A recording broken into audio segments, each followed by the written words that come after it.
యోహాను సువార్త 1వ అధ్యాయం. మనం యోహాను సువార్తను ధ్యానం చేస్తూ ఉన్నాం. యోహాను సువార్త 1వ అధ్యాయం 35వ వచనము నుండి 42వ వచనం వరకు చదువుకుందాం. 35 నుంచి 42 వరకు. మరునాడు మరలా యోహానును అతని శిష్యులలో ఇద్దరును నిలుచుండగా అతడు నడుచుచున్న యేసు వైపు చూచి, ఇదిగో దేవుని గొర్రెపిల్ల అని చెప్పాను. అతడు చెప్పిన మాట ఆ ఇద్దరు శిష్యులు విని యేసును వెంబడించిరి. యేసు వెనుకకు తిరిగి వారు తన్ను వెంబడించుట చూచి, మీరేమి వెదకుచున్నారని వారిని అడగగా, వారు రబ్బీ, నీవు ఎక్కడ కాపురం ఉన్నావని ఆయనను అడిగిరి. రబ్బీ అను మాటకు బోధకుడని అర్థం. వచ్చి చూడుడని ఆయన వారితో చెప్పగా, వారు వెళ్ళి ఆయన కాపురమున్న స్థలము చూచి ఆ దినము ఆయన యొద్ద బస చేసిరి. అప్పుడు పొగలు రమారమి 4 గంటల వేళ ఆయను. యోహాను మాట విని ఆయనను వెంబడించిన ఇద్దరిలో ఒకడు సీమోను పేతురు యొక్క సహోదరుడైన అంద్రేయ. ఇతడు మొదట తన సహోదరుడైన సీమోనును చూచి, మేము మెస్సియను కనుగొంటిమని అతనితో చెప్పి యేసునొద్దకు అతని తోడుకొని వచ్చెను.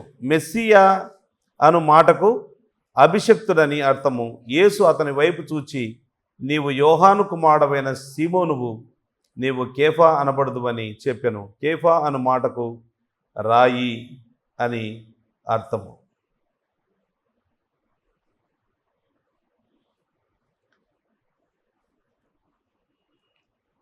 యేసుక్రీస్తు ప్రభు యొక్క ఔన్నత్యాన్ని గూర్చి రాసిన తర్వాత యోహాను భక్తుడు, ఈ యోహాను సువార్త రాసిన యోహాను శిష్యుడైన యోహాను యేసుక్రీస్తు ప్రభు జీవితంలో ఒక వారం జరిగిన సంఘటనలు ఇక్కడ రాస్తూ ఉన్నాడు. అందులో ఒకరోజు ఈ విధంగా జరిగింది.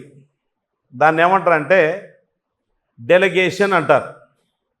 అంటే ఒక ప్రతినిధుల సంఘం యేసుక్రీస్తు యోహాను బాప్తిసమిచ్చే యోహాను దగ్గరికి వచ్చి, నీవు ఎవరవు, నీ గుర్తింపు ఏంటి అని వాళ్ళు అడిగారు. అది ఒక రోజు, మొదటి రోజు. రెండవ రోజు డిక్లరేషన్ చేశాడు. మొదటిది డెలిగేషన్, రెండవది డిక్లరేషన్. రెండవ రోజు ఈ విధంగా అంటూ ఉన్నాడు 29వ వచనంలో, మరునాడు యోహాను యేసు తన యొద్దకు రాగా చూచి, ఇదిగో లోక పాపమును మూసుకొని పోవు దేవుని గొర్రెపిల్ల అని చెప్పాడు.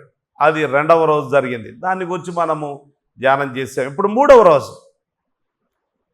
రోజు ఏం జరిగిందంటే 35వ వచనంలో మరునాడు అనింది. మరునాడు అనే మాట చూడండి. మళ్ళీ 43లో మరునాడు అనే మాట మనము చూడడం జరుగుతూ ఉంది.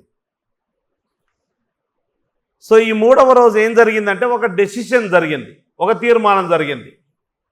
Delegation, declaration and decision. ఆ ముందు రోజు ఇదిగో లోక పాపమును మోసుకొని పోవు దేవుని గొర్రెపిల్ల అని యేసు ప్రభువును గూర్చి బాప్తిసమిచ్చి యోహాను ప్రకటించాడు. అందరూ విన్నారు, ఎవరు స్పందించలేదు. చాలా సమూహం ఉంది అక్కడ, బిగ్ నంబర్స్ ఆఫ్ పీపుల్ ఉన్నారు. వందల మంది, వేల మంది ఉండొచ్చు కూడా. యూదయ, యెరూషలేము ఆయా ప్రాంతాల నుంచి యోర్దాను నదికి జనసమూహము విపరీతంగా వచ్చేది. వాళ్ళందరూ చూస్తూ ఉండగా చెబితే ఒక్కరు కూడా స్పందించలేదు. ఇప్పుడు మూడవ రోజు కూడా మరలా యోహానును అతని శిష్యులలో ఇద్దరును నిలుచుండగా అతడు నడుచుచున్న యేసు వైపు చూచి, యేసుక్రీస్తు ప్రభు నడుస్తూ ఆయన దగ్గరకు వస్తూ ఉంటే, లేదా ఆయన దగ్గర నుంచి వెళ్తూ ఉంటే ఆయన వైపు చూచి చెబుతూ ఉన్నాడు. మళ్ళీ ఏమంటున్నాడంటే, ఇదిగో దేవుని గొర్రెపిల్ల, లోక పాపమును మోసుకొని పోవు అనే మాట అనలేదు ఇక్కడ. దేవుని గొర్రెపిల్ల అన్నాడు. అలా అలాని చెప్పాడు కదా, ఆ వివరాలన్నీ చెప్పాడు. కనుక ఇదిగో గొర్రెపిల్ల అన్నాడు. అక్కడ చూచి అనే మాట చూడండి. ఇద్దరును నిలుచుండగా అతడు నడుస్తున్న యేసు వైపు చూచి అనే మాట. తేరి చూచి, తీక్షణంగా చూచి, యేసు ఎవరో గ్రహించి, అలా గ్రహించడానికి తండ్రి అయిన దేవుడు సహాయం చేశాడు. ఇదిగో ఈ యేసు, నజరేయుడైన యేసు లోక పాపమును మోసుకొని పోవు దేవుని గొర్రెపిల్లగా నియమించబడ్డాడు. ఈయనే రక్షకుడు, ఈయన ద్వారానే రక్షణ. ఈయన మనుషుల కొరకు చనిపోబోతూ ఉన్నాడు. ఆయన మరణమునందు, ఆయన జీవితమునందు, ఆయన పునరుత్థానమునందు ఎవరైతే విశ్వసిస్తారో వారు రక్షణ పొందుకుంటారు, వారు మేలు పొందుకుంటారు అని దేవుడు ఈ యోహానుకు తెలియచేయగా యోహాను చెబుతూ ఉన్న మాట. ఆ మాట వినగానే యోహానుకు చాలామంది శిష్యులు ఉన్నారు. అందులో ఇద్దరు శిష్యులు యోహానుని విడిచిపెట్టి యేసును వెంబడించడం ప్రారంభించారు. యోహాను ఉద్దేశం కూడా అదే. యోహాను తన కొరకు శిష్యులను తయారు చేసుకోవాలని ఆయన ఉద్దేశం కాదు. యేసు ప్రభు కోసం శిష్యులను తయారు చేయాలి, అదే ఆయన ఉద్దేశం.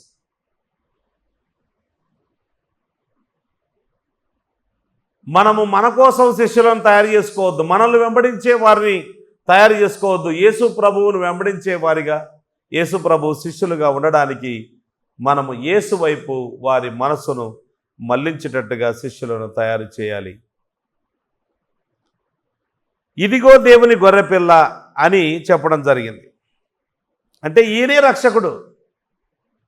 పాత నిబంధన కాలంలో వాళ్ళకు తెలిసి గొర్రెపిల్లలు ఏం చేస్తారో అవన్నీ తెలుసు కాబట్టి వాళ్ళకు చెప్పాడు, మీ పాపము పరిహరించబడాలి అని అంటే ఈయన ద్వారానే జరుగుతుంది. మరలా చెబుతున్నాను, ఈ రోజైనా గమనించండి, ఈయన ద్వారానే రక్షణ. ఈ నామమున తప్ప మరి ఏ నామమున రక్షణ లేదు. ఈయనే మార్గము, సత్యము, జీవము. కనుక ఈయన యందు విశ్వాసం ఉంచండి, ఈయనను వెంబడించండి. ఇదిగో ఈయన దేవుని గొర్రెపిల్ల అని ఆయన ప్రకటించడం జరిగింది. అతడు చెప్పిన మాట ఆ ఇద్దరు శిష్యులు విని యేసును వెంబడించిరి అనే మాట మనం చూస్తాం. ఇద్దరు శిష్యులు విని యేసును వెంబడించారు. దీనికి మనం ఏం చెప్పుకోవచ్చు అంటే రక్షకునికి స్పందన, రెస్పాన్స్ టు ద సేవియర్.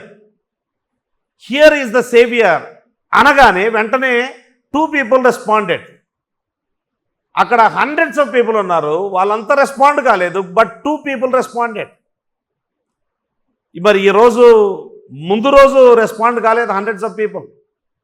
ఈరోజు ఎంతమంది ఉన్నారో తెలియదు, బట్ యోహాన్తో పాటు ఆ ఇద్దరు శిష్యులు ఉన్నారు. వాళ్ళకే చెప్పాడేమో, వాళ్ళతో అంటూ ఉన్నాడు, ఈయనే రక్షకుడు, ఈయన కొరకే మీరు ఎదురు చూస్తూ ఉన్నారు, మీరు ఎదురు చూస్తూ ఉన్న మెస్సియా ఈయనే, క్రీస్తు ఈయనే అని చెప్పగానే ఆ ఇద్దరు సరిగ్గా స్పందించారు, వెంటనే స్పందించారు. ప్రియమైన వారలారా, ఈ దినం ఇక్కడ కూర్చున్న వారిలో మనం అందరం కూడా క్రిస్టియన్ బ్యాక్గ్రౌండ్లో పుట్టాం. చిన్నప్పటి నుంచి సండే స్కూల్కి వెళ్తూ ఉన్నాం. ఎన్నో యేసు ప్రభువును గూర్చిన ఎన్నో విషయాలు మనం వింటూ ఉన్నాం.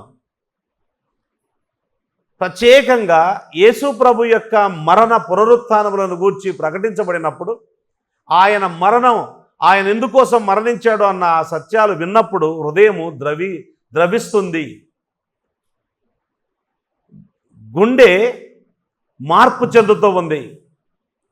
ఇక్కడ యేసు ప్రభు యొక్క దేవత్వం గురించి చెప్పలేదు. ఇంతకుముందు యోహాన్ రాశాడు యేసు ప్రభు యొక్క దేవత్వాన్ని గురించి, యేసు శిష్యుడైన యోహాన్ రాశాడు. కానీ బాప్తిసం ఇచ్చి యోహాను యేసు ప్రభువు మీ కొరకు మరణించబోయే దేవుని గొర్రెపిల్ల ఈయన అని ఆయనను గూర్చి ప్రకటించడం జరిగింది. యేసు ప్రభు యొక్క సిలువను గూర్చి ఎన్నో పాటలు వింటూ ఉన్నాం, యేసు ప్రభు యొక్క సిలువను గూర్చి ఎన్నో మాటలు వింటూ ఉన్నాం. ఎన్ని మాటలు విన్నప్పటికీ కూడా ఇంకా స్పందించకపోతే ఈ దినమైన ఈ ఇద్దరు శిష్యులను చూసి నేను వెంటనే స్పందించాలి, నాకు దేవుడిచ్చిన అవకాశాన్ని నేను సద్వినియోగం చేసుకోవాలి అనే ఆలోచన మీకు ఉండాలి. మనమందరం కూడా ఎన్నోసార్లు విన్నా స్పందించలేదు, కానీ ఒక రోజు వస్తుంది, ఆ రోజు దేవుడు ఆ రక్షకుడైన యేసుక్రీస్తు ప్రభువు నీ కోసం సిలువలో చేసిన త్యాగాన్ని తలపోసినప్పుడు నీవు ఆయనను విశ్వసించకుండా ఉండలేవు.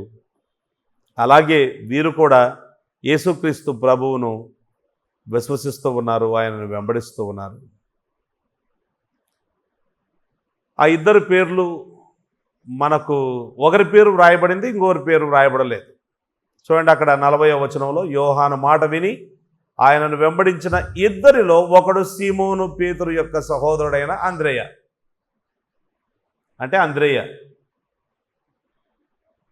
First convert. అంద్రేయ యేసు ప్రభు ఆయన బాప్తిసం తీసుకున్నాడు, అరణ్యంలోకి వెళ్ళాడు, 40 రోజులు ఉపవాసం ఉన్నాడు, బలం పొందుకున్నాడు. ఆ తర్వాత ఆయన పరిచర్య ప్రారంభించాలి. యోహాన్ దగ్గరికి వస్తూ ఉన్నాడు. యోహాన్ దగ్గరికి వస్తే యోహాను ఆయనను చూపించాడు, ప్రజలు స్పందించలేదు, కానీ ఈ ఇద్దరూ స్పందించారు. ఒక వ్యక్తి అంద్రేయ, మరో వ్యక్తి ఎవరు అనంటే అనామకుడు, ఆయన పేరు రాసుకోడు. యోహాను సువార్తలో కానీ 3 పత్రికల్లో కానీ ఆయన పేరు రాసుకోలేదు.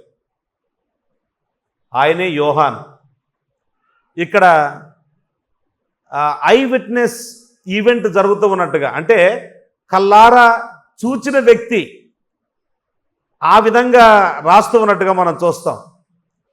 ఈ రెండవ వ్యక్తి ఎవరో కాదు, యోహాను సువార్త రాసిన యోహానే, సింపుల్గా చెప్పాలి అనంటే. కనుక ఇద్దరు వ్యక్తులు, సీమోను పేతురు సోదరుడైన అంద్రేయ, ఆ తర్వాత యోహాను, ఇద్దరు ఒకప్పుడు బాప్తిసం ఇచ్చి యోహాను శిష్యులు. కానీ యేసు ప్రభువును గూర్చి విని వెంటనే యేసుక్రీస్తు ప్రభువును వెంబడించడానికి వారు ఇష్టపడ్డారు. మనలో చాలామంది యేసుక్రీస్తు ప్రభువును నమ్ముకున్నారు.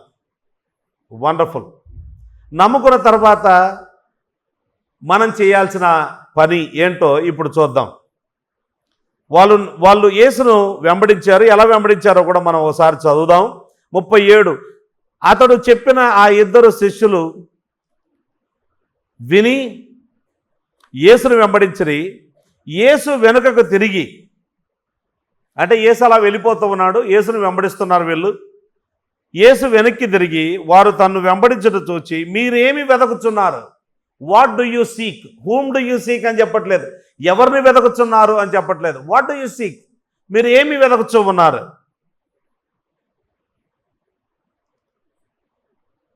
అని అంటే వాళ్ళు అన్నారు, రబ్బీ, నీవు ఎక్కడ కాపురం ఉన్నావని ఆయనను అడిగిరి. నువ్వెక్కడుంటావు? ఎందుకంటే మేము మాట్లాడబోయే విషయాలు దారిలో అలా మాట్లాడే విషయాలు కాదు, కూర్చొని కూలంకషంగా మాట్లాడుకోవాల్సిన విషయాలు. మా దగ్గర కొన్ని ప్రశ్నలు ఉన్నాయి, ఆ ప్రశ్నలు మిమ్మల్ని అడగాలి, వాటికి జవాబులు పొందుకోవాలి. లేకపోతే మాకు ఎన్నో అనుమానాలు ఉన్నాయి, ఆ అనుమానాలు నివృత్తి కావాలి. కనుక రబ్బీ, నీవెక్కడున్నావు? ఎక్కడ కాపురం ఉన్నావు? మేము అక్కడికి వస్తాం. రబ్బీ అనే మాటకు ఇది అరామిక్ భాష. ఆ మాటకు బోధకుడు అని అర్థం. అంటే ఎందుకు ఇలా రాశాడు అనంటే, అన్య జనాంగములో నుంచి యేసుక్రీస్తు ప్రభువును నమ్ముకున్న వారిని ఉద్దేశించి యోహాను సువార్త రాయడం జరిగింది. కనుక వాళ్ళకు తెలియదు, రోమీలకు రబ్బీ అంటే ఏంటో తెలియదు, కాబట్టి వాళ్ళ కోసం ట్రాన్స్లేషన్ చేయాలి. రబ్బీ అంటే బోధకుడు అని అర్థం.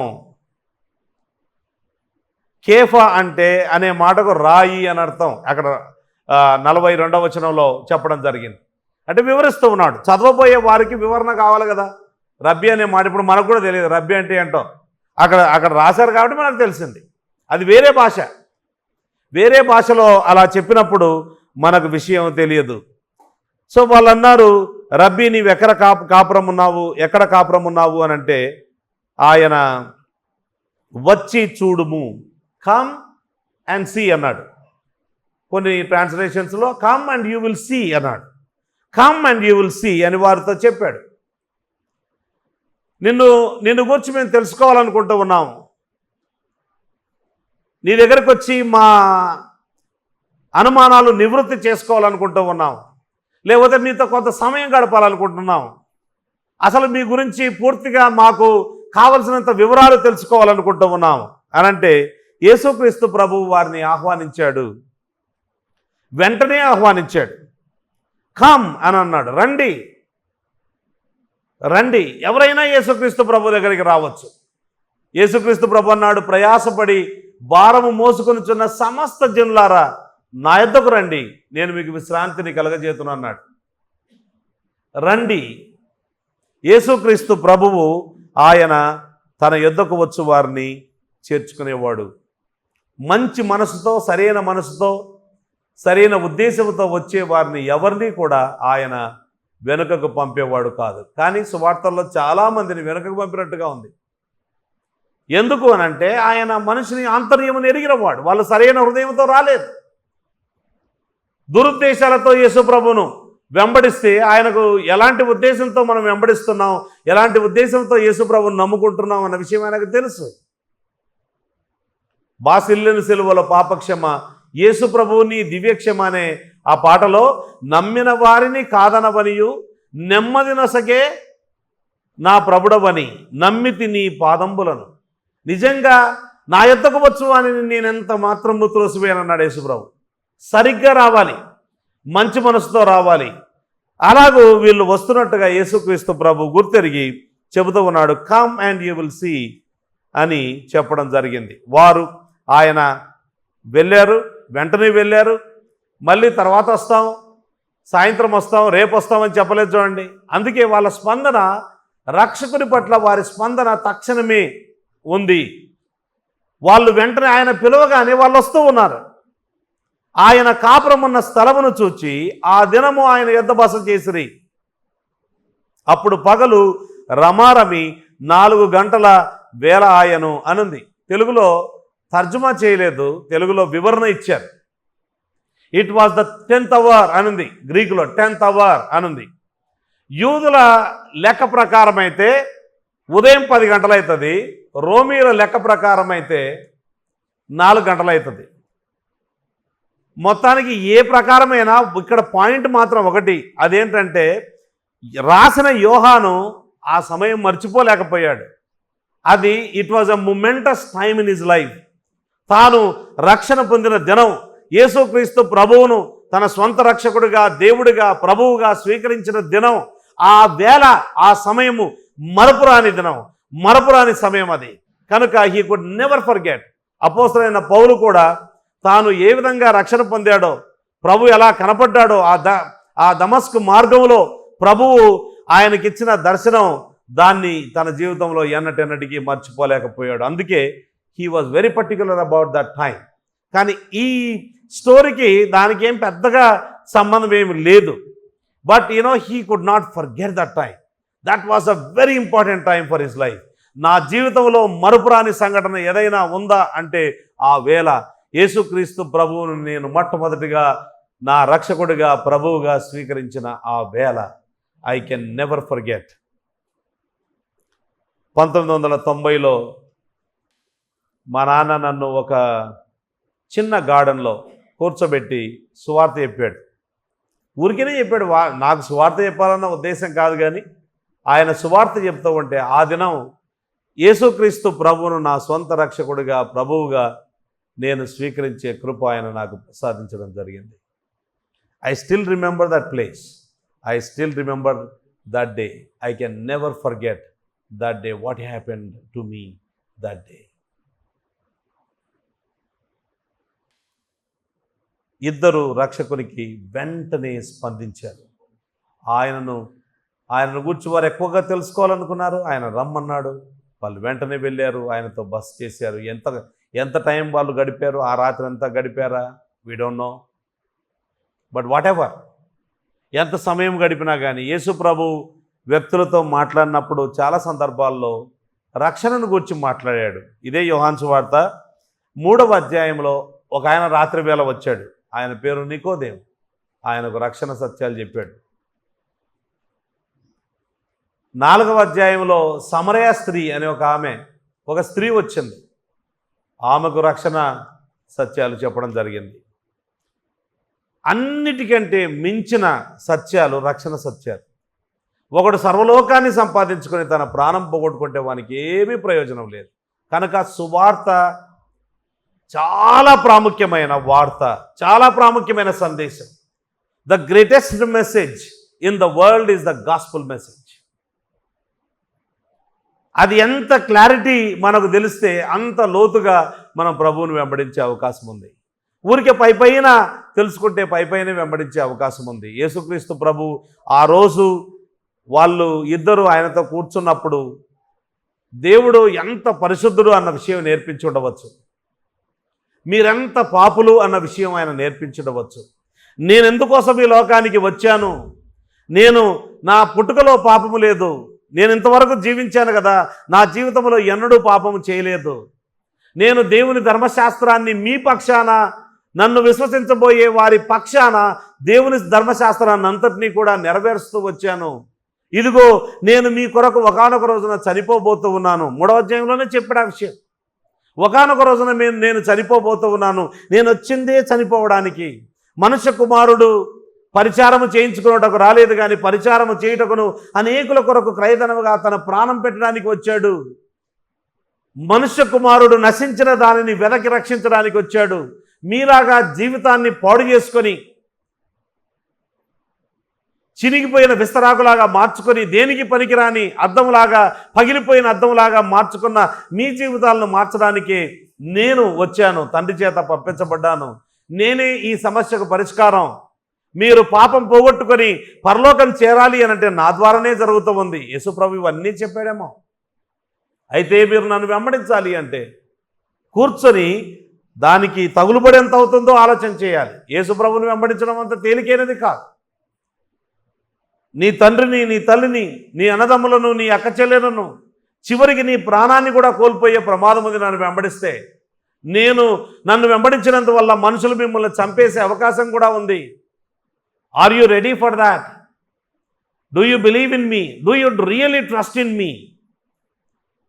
నన్ను నమ్మితే మీకు పరలోకం. యోహాను భక్తుడు రాశాడు 12వ వచనం, ఆయన అనుభవించి ఉండవచ్చు ఆ రోజు. తన్ను ఎంత అంగీకరించినో వారికి అందరికీ, అనగా తన నామమునందు విశ్వాసం ఉంచిన వారికి దేవుని పిల్లలగుటకు ఆయన అధికారం అనుగ్రహించెను.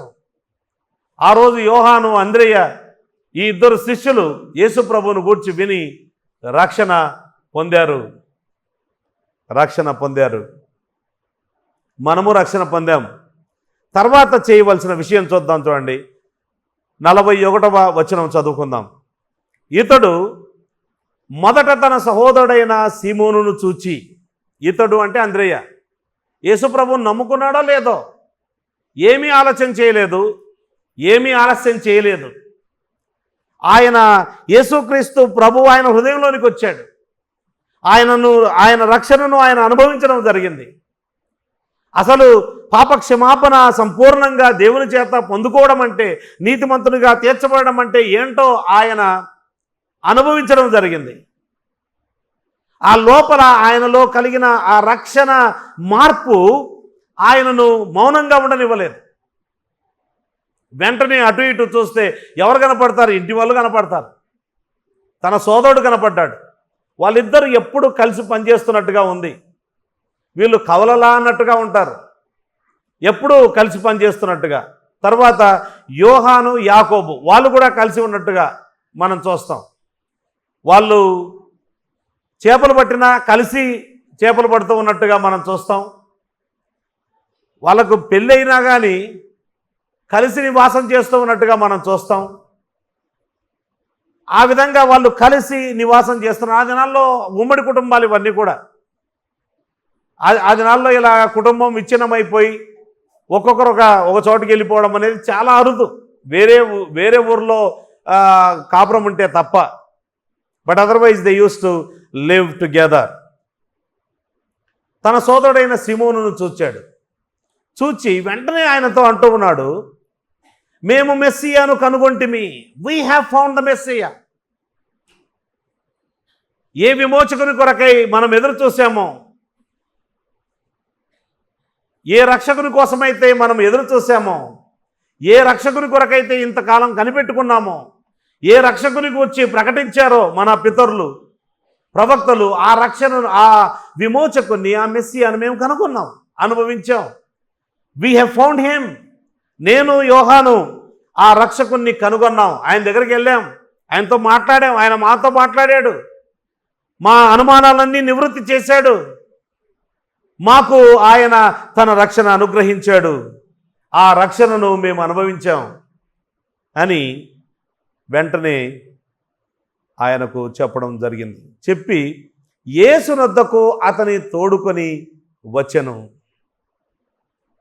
యేసునొద్దకు అతని తోడుకొని వచ్చెను. మెస్సియా అన్న మాటకు అభిషక్తుడు అని అర్థం. అనాయింటెడ్.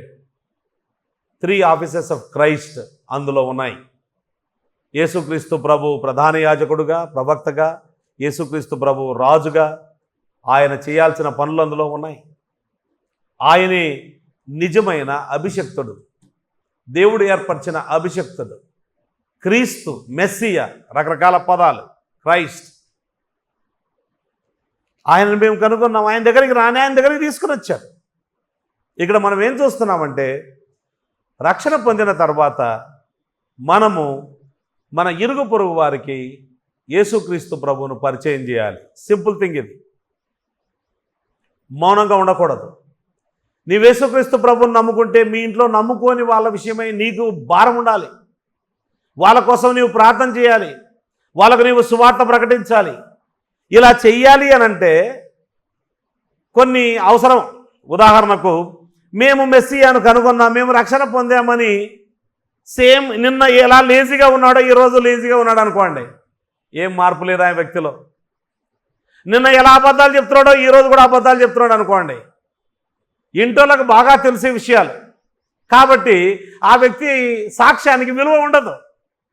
ఆ వ్యక్తిలో మార్పులు, నిజంగా అంతరంగంలో మార్పులు వచ్చి బహిరంగ జీవితంలో ఆ మార్పులు కనబడితే అప్పుడు నిజమే కదా, నిన్నటి వరకు ఆంద్రేయ ఒక రకంగా ఉండేవాడు, యేసుప్రభుని నమ్ముకున్నాడు, ఆయన జీవితం మారిపోయింది అని ఆయన జీవితంలోని మార్పును చూసి ఇంట్లో వాళ్ళు, వేరే వాళ్ళు కూడా యేసుప్రభుని నమ్ముకునే అవకాశం ఉంది.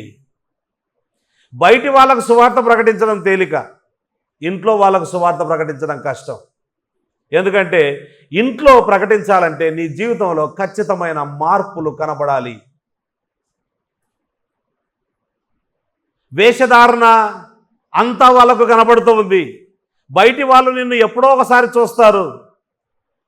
బయటి వాళ్ళ దగ్గర మనం మంచిగా ప్రవర్తిస్తాం, మన ప్రవర్తన చాలా బాగా ఉంటుంది, మర్యాదస్తులుగా ఉంటాం. ఇంట్లో కొట్లాడుతూ ఉంటాం, ఇంట్లో జీవితం సరిగ్గా ఉండదు. అలా ఉండనప్పుడు మనము మన ఇంటి వారికి సువార్త ప్రకటించలేము. కాబట్టి నీ ఇంటి వారికి నీవు సువార్త ప్రకటించాలంటే నీ జీవితంలో నిజమైన మార్పులు రావాలి. ఈ దినాల్లో చాలామందిలో మార్పులు రావడం లేదు. నమ్ముకున్నామంటున్నారు.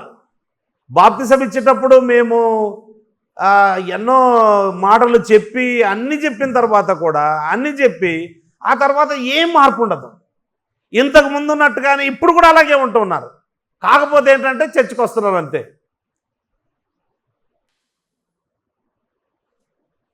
మనం నిజంగా మన కుటుంబీకులకు సువార్త ప్రకటించాలంటే మనలో మార్పు ఖచ్చితంగా రావాలి, లేకపోతే చెప్పలేము. మేము మెస్సియాను కనుగొన్నాం, నేను యేసుప్రభువుని నమ్ముకున్నాను అంటే నీ మాటలోచి మార్పు లేదు, నీ ప్రవర్తనలో మార్పు లేదు. మారుచున్న సమాజంలోన యూత్ మీటింగ్, ఈ చర్చ మీటింగ్ అయిపోగానే యూత్ మీటింగ్ పెట్టుకుంటాం కదా, ఆ పాట నేర్పిస్తూ ఉన్నాం. మారుచున్న సమాజంలో దాదాపు 40 సంవత్సరాల కిందట రాశారు ఈ పాట. అక్కడ అన్నిటిలో మార్పు ఉండాలి. నీ విశ్రాంతి తీసుకునే సమయంలో కూడా మార్పు ఉండాలి. అంటే లీజర్ టైం నువ్వు ఎలా స్పెండ్ చేస్తున్నావు అన్న దాన్ని బట్టి నీలో మార్పు గుర్తిస్తారు. లీజర్ టైంలో నువ్వు అసలు మార్పు పొందిన వ్యక్తిలాగా కాకుండా ఇంతకుముందు ఎలా గడిపేవాడవో సెల్ ఫోన్ ముందు గంటల తరబడి అలాగే గడుపుతూ ఉంటే పెద్ద మనలో మార్పు రాలేదు అని అర్థం. లేదా మార్పు వచ్చింది కానీ మళ్ళీ మనం వెనుకంజ వేసాం, మన జీవితంలో మార్పు ఇప్పుడు కనపడకుండా అయిపోయింది. మన మాటలో మార్పు రావాలి, మన చూపులో మార్పు రావాలి, మన ప్రవర్తనలో మార్పు రావాలి, మన పానములో బోనములో, అంటే మనము భోజనం చేసిన పానం చేసిన సమస్తము దేవుని మహిమ కోసం చేయాలి. దేవుని మహిమనే ప్రధాన ధ్యేయంగా పెట్టుకొని బ్రతకాలి. అన్ని విషయాల్లో మార్పు రావాలి. అప్పుడే మనం చెప్పగలుగుతాం. నాకు ఇంకా మార్పు రాలేదు అని, ప్రారంభంలోనే మార్పు రాలేదంటే ఎట్లనో నాకైతే అర్థం కాదు. వాస్తవానికి ఆ రక్షణ ఏం రక్షణనో అర్థం కాదు. నిజంగా యేసుక్రీస్తు ప్రభు నీలోనికి వస్తే మార్పు ఖచ్చితంగా వస్తుంది, ప్రారంభం అవుతుంది. రక్షణ పొందిన మరుసటి రోజు కూడా మార్పు లేదు, కొంచెం కూడా మార్పు లేదు అని అంటే రక్షణ పొందలేదని అర్థం.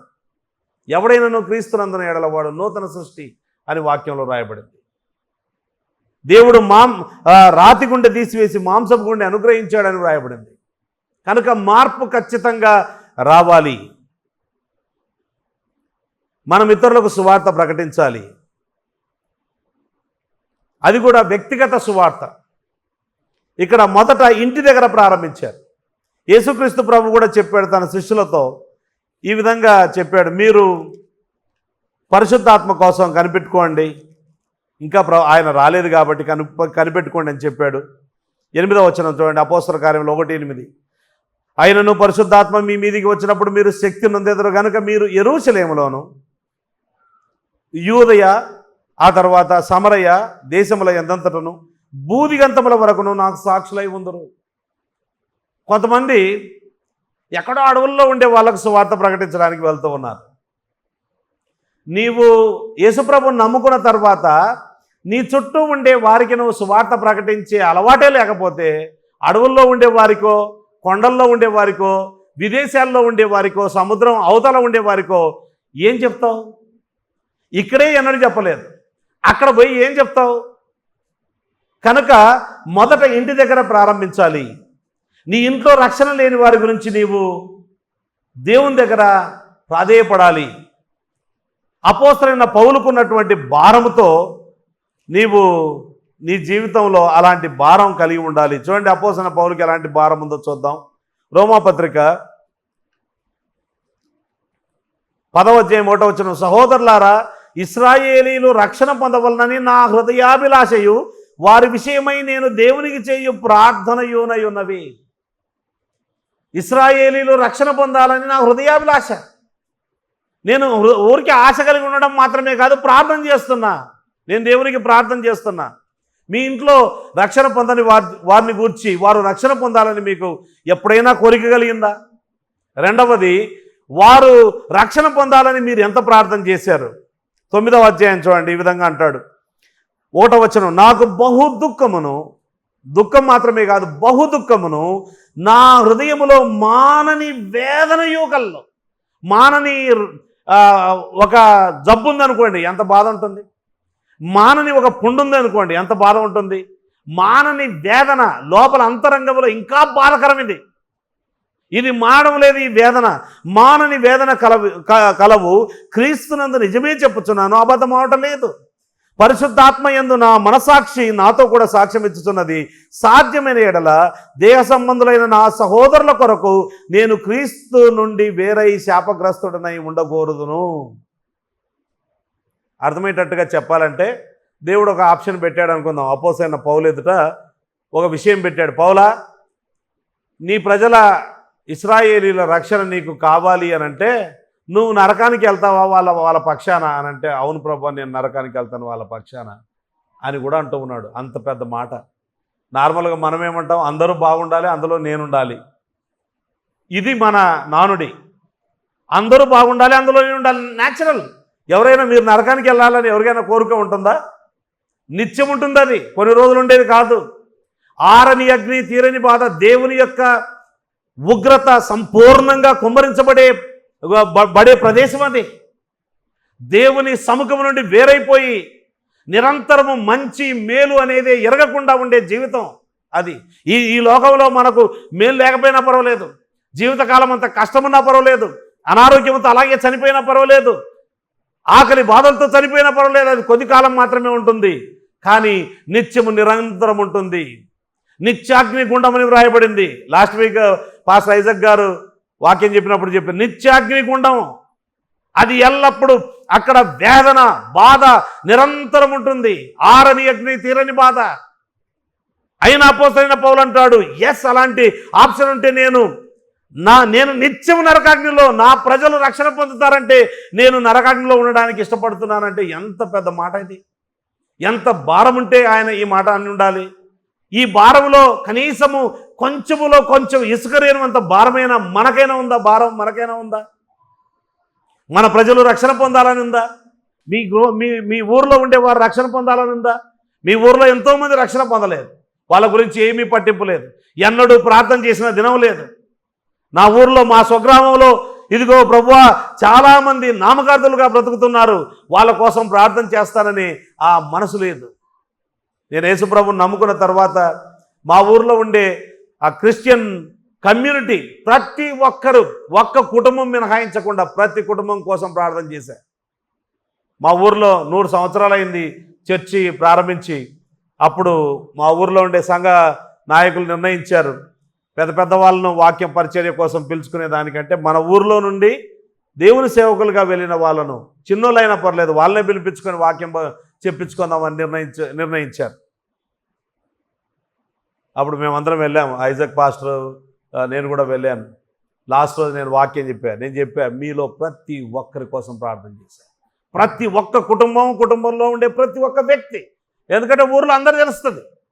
ఊర్లో ఇప్పుడు మనం ఒక ఏరియాలో ఉన్నామనుకోండి, ఏరియాలో ఉన్న ప్రతి ఒక్కరు తెలుస్తుంది. సిటీలో లాగా పక్కింటితో మాట్లాడకుండా ఉండడం అనేది ఉండదు. గ్రామంలో పని లేకపోయినా ఏ ఇంటికి వచ్చారని అడుగుతారు. ఊరికేనే వాళ్ళు అట్లా పోతుంటే మీ ఏంటికి వచ్చారు, ఎక్కడ పోతున్నారు, ఏంటి మొత్తం వివరాలన్నీ అడుగుతారు. ఊరికేనే ఉండరు. ఆ దినాల్లో టీవీ ఉండేది కాదు కనుక ఈ కాలయాపన ఇలాంటి అంటే ఊరికేనే ఎవరు వాళ్ళు తలుపులు వేసుకొని లోపల ఉండే పరిస్థితి కాదు. ఊర్లో ఉండే ప్రతి ఒక్కరు తెలుసు. ఎప్పుడైనా మీ గ్రామంలో ఉండే ప్రతి ఒక్కరి కొరకు మీరు ప్రార్థన చేశారా? మానని వేదనతో ప్రార్థన చేస్తూ ఉన్నారు. ఏమైనా చేయాలి అనే ఆలోచన ఉందా?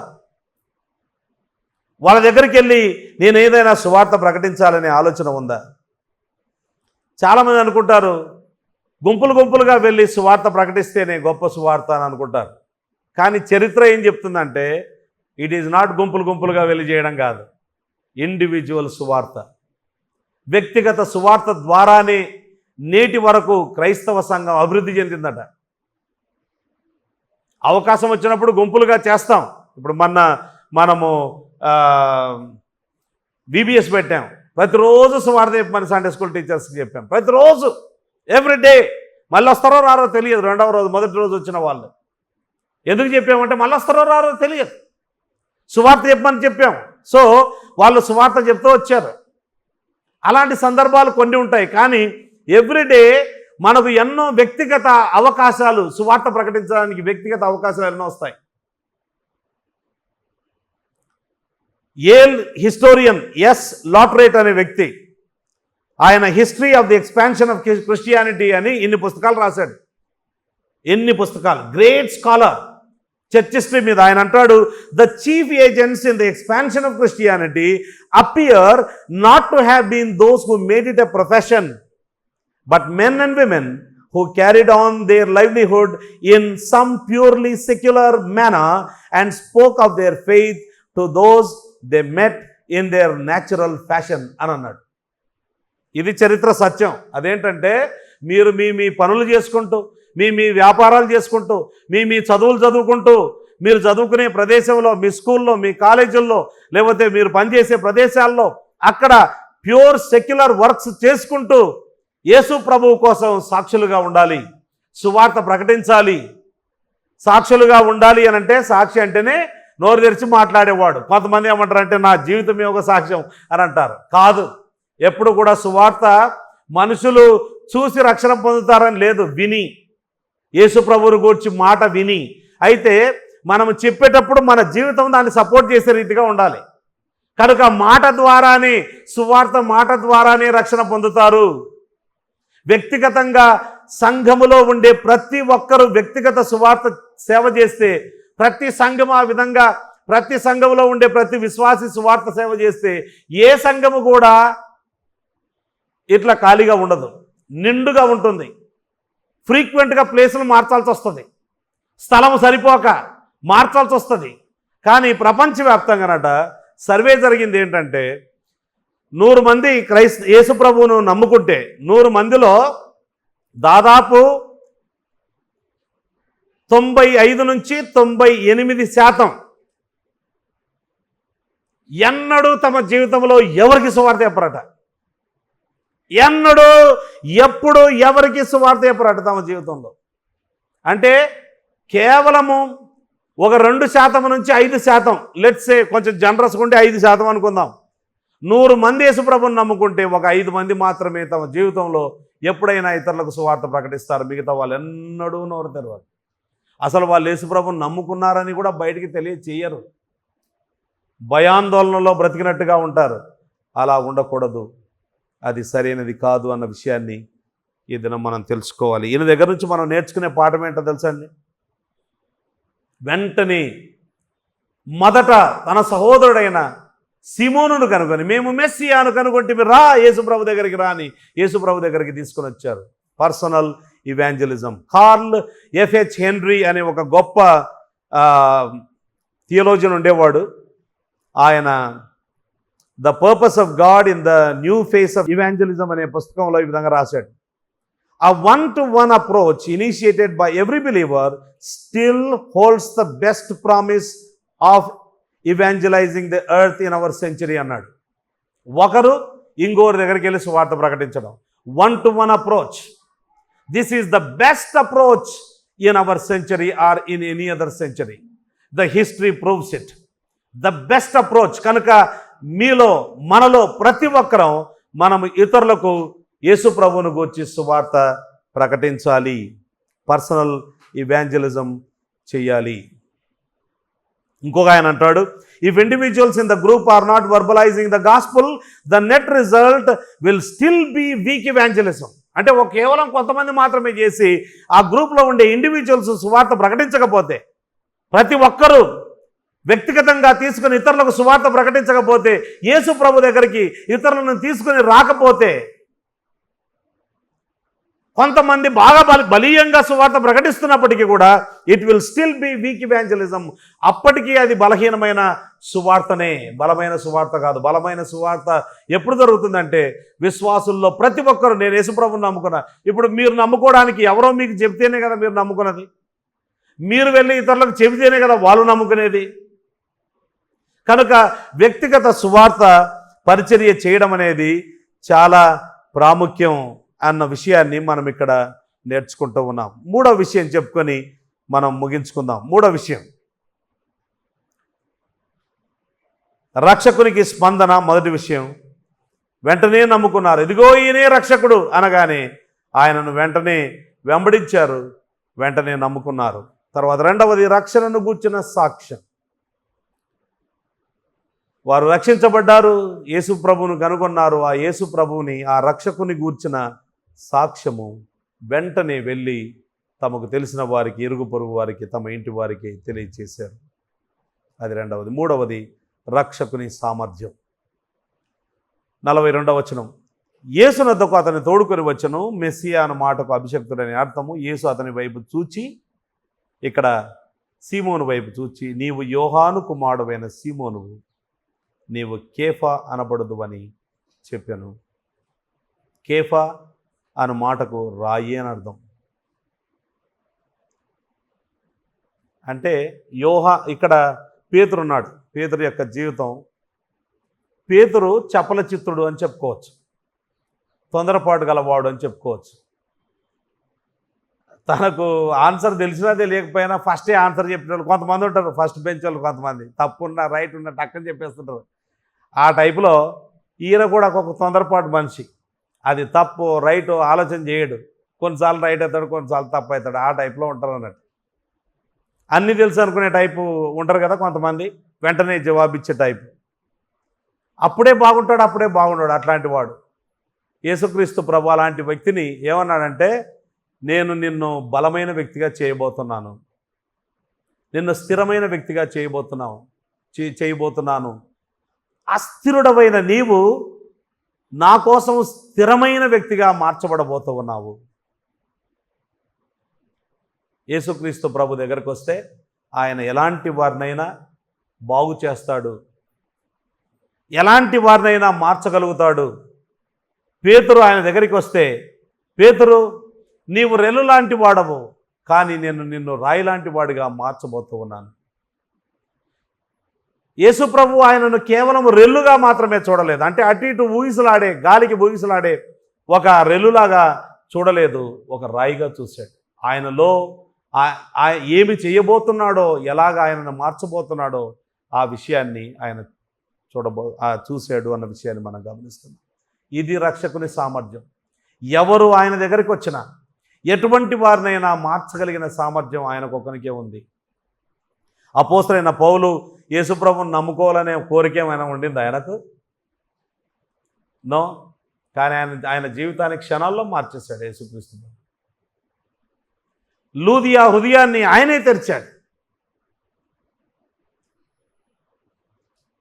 ఆయన ఎవరినైనా మార్చగలుగుతాడు. యేసుప్రభు శిష్యులలో రకరకాల వాళ్ళు ఉన్నారు. ఒక ఆయన పేరు సీమోన్, జెలోతే అనబడిన సీమోన్ అనింది. జెలోతే, తెలుగులో జెలోతే అని, ఇంగ్లీష్లో జెలట్ అని. జెలట్ అంటే నక్సలైట్ అని అర్థం, మన భాషలో చెప్పుకోవాలనుకుంటే. తిరుగుబాటుదారుడు. కర్ణాబేట సినిమాలో బరబ్బా ఉన్నాడు చూడండి, ఆ గ్రూపుకి చెందినవాడు. యేసు ప్రభువును తనతో పాటు చేతులు కలపమని చెప్పాడు. ఇద్దరం కలిసి పనిచేద్దాం, ఈ రోమా సామ్రాజ్యం నుంచి మన ప్రజలకు విముక్తి కలగజేద్దాం. ప్రజల మీద పడి అటువైపు రోమా సామ్రాజ్యంలో ఉండే సైనికుల మీద, ప్రజల మీద పడి దోచుకొని తినే రకం. అట్లాంటి వ్యక్తిని యేసుక్రీస్తు ప్రభు తన శిష్యుడిగా, అపోస్తలుడిగా మార్చుకున్నాడు. ఒక ఆయన ప్రజల దగ్గర బలవంతంగా డబ్బులు తీసుకొని మోసం చేసే సుంకరి వ్యాపారం చేసేవాడు, మత్తయి. ఆయన జీవితాన్ని యేసుక్రీస్తు ప్రభు మార్చాడు. ఒకప్పుడున్న జీవితం వేరు, ఇప్పుడున్న జీవితం వేరు. ఎవరి జీవితాన్నైనా యేసుక్రీస్తు ప్రభు మార్చగలుగుతాడు. నీవు ఇది అని నాకు తెలుసు, కానీ నేను ఇలా నిన్ను మార్చగలుగుతాను అని యేసుక్రీస్తు ప్రభు చెప్తూ ఉన్నాడు. చాలా సంవత్సరాల కిందట పెరు దేశంలో బ్యాప్టిస్ట్ చర్చిలో మీటింగ్లు జరుగుతూ ఉన్నాయి.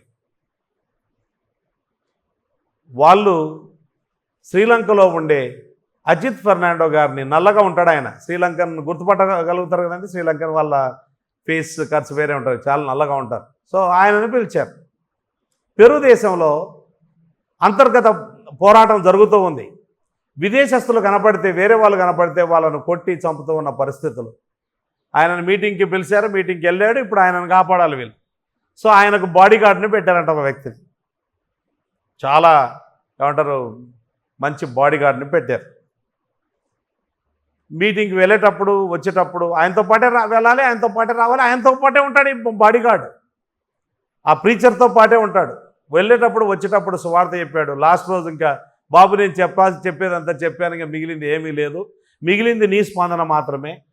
నువ్వు యేసుప్రభువును నమ్ముకోవాలి, మరలా నీకు ఇంకొక అవకాశం వస్తుందో లేదో అంటే ఆయన అన్నాడట, నేను ఎంత ఘోరమైన పాపినో తెలిస్తే నువ్వు నాకు ఆ ఆఫర్ ఇయ్యవు, నేను చాలా ఘోరమైన పాపిని అని అంటే, అప్పుడు ఆయన హెబ్రీ పత్రికలో నుండి he is able to save them to the utter most అనే వాక్యం చూపించాడు. ఆయన యొద్దకు వచ్చు వారిని ఆయన రక్షింప సమర్థుడు, ఎటువంటి వారినైనా రక్షింప సమర్థుడు. సరే,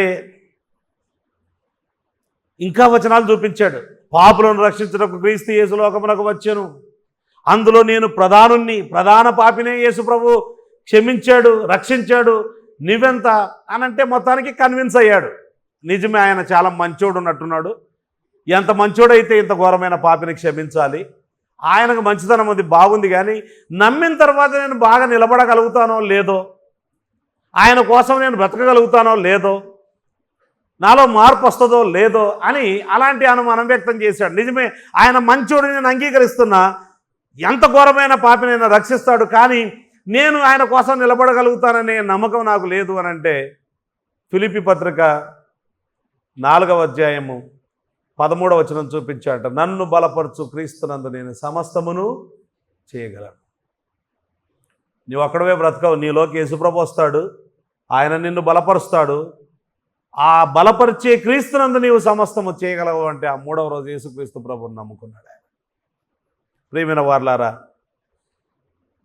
చర్చ్ హిస్టరీ, సంఘ చరిత్ర ఈ మాటకు సాక్ష్యం. రక్షకుని సామర్థ్యత తెలియజేస్తుంది సంఘ చరిత్ర.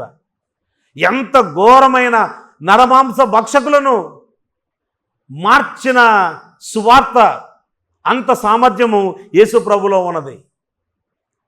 2 గ్రూపుల వాళ్ళు ఒకరంటే ఒకరికి పడక ఒకరినొకరు చంపుకునే వాళ్ళు, కానీ వాళ్ళిద్దరూ కలిసి ఒకే చోట కూర్చొని ఆరాధన చేసే రీతిగా దేవుడు చేయగలుగుతాడు. అది యేసుక్రీస్తు ప్రభు యొక్క సామర్థ్యత.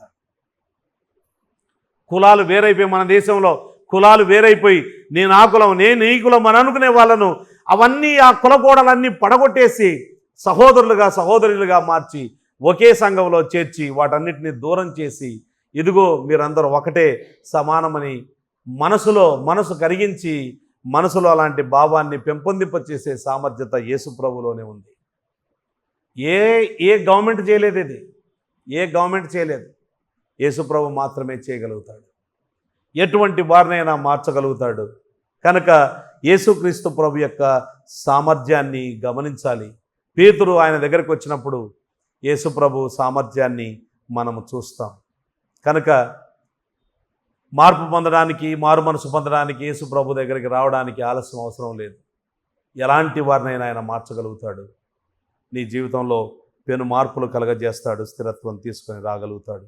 కనుక ఆ యేసుక్రీస్తు ప్రభునందు విశ్వాసం ఉంచి ఆయనను గురించి వెంటనే ఇతరులకు సాక్ష్యం ఇస్తూ ఆ విధంగా మంచి వ్యక్తిగత సువార్థికురాలిగా ప్రతి ఒక్కరూ ఉండాలని దేవుని వాక్యం తెలియజేస్తుంది. ఆ విధంగా మనం బ్రతుకున్నట్లు ప్రభు సహాయం చేయనుగాక ప్రార్థన చేసుకుందాం.